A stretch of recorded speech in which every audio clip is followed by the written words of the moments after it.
And hello, Shock fans. This is your beloved Soldier of the Inverted Cross, Rip the Full-Blown Freak Show, back for another Barnacle type video. This is a look at just some of the Hero Factory villains I really liked that I revamped, that I did the most difference to, or just some. I tried to keep these as close to the base as I could.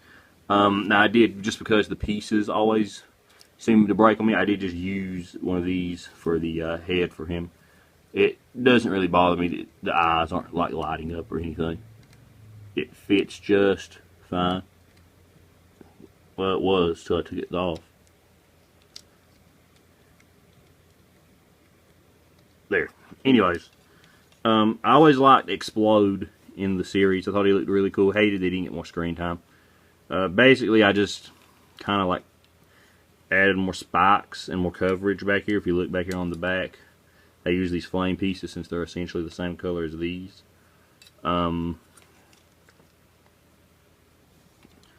Nothing really different, just added, a swivel here. And I know I'm going to get crucified for this, but I really don't give a shit. I did do triple jointed legs just because I had all this bulky armor, and it made him look much taller. And I don't see anything wrong with this. I don't understand why I'm getting so much shit over it from so many people. But yeah, I mean, he looks perfectly fine. Now, my favorite, Xplode was one of my favorite villains. I also redid Meltdown and I redid Thunder, but really I did nothing that much difference to them. Essentially, my favorite villain besides Xplode, though, was Corroder. I believe that was his name, just because it was freaking Charlie Adler. And here's Corroder. Let's get a Xplode out of here. Now, Corroder is not much different than he was previously.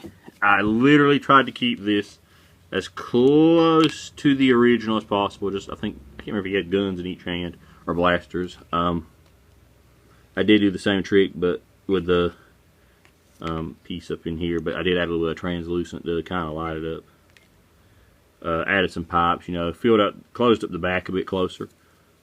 But I did use more durable pieces for the most part, and like the armor shells from the 2.0, they started using in the 2.0. And the only other accessory that he has that I added to this revamp was this. Now if I can just get a freaking voice chip for him that says "Hello boys" in Charlie Adler's voice, that would be awesome. And yes, just in case you're wondering, there is goop in here. So yeah, I use this as a display piece for him. And I really love this figure, and I loved it to begin with. I like adding the more durable, more posable, flexible pieces to him. And yeah, really he was the first. I think he was might have been the first villain I got, if not Xplode. And finally, a villain that definitely needed some freaking attention, because this one was the main bad guy, and he got next to no. His toy was very lacking, I will say that much. It wasn't horrible, but it was lacking, and this is going to have to adjust the tripod because this bastard's really big. And again, the difficulties of working with a camera that's on a tripod.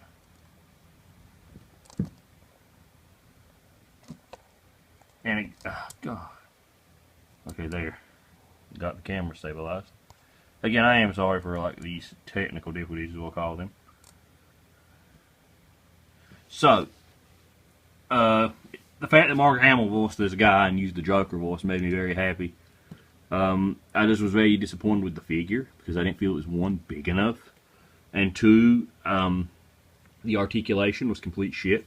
So yeah, it's going to get crucified with this, but triple joints in the arms because that makes them proportional to the body. God, his eyes look awesome.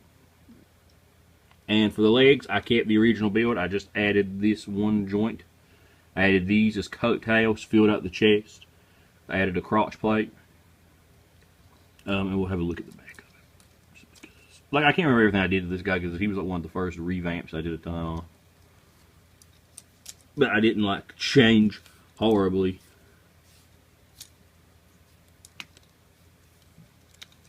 Again, I tried to keep him very close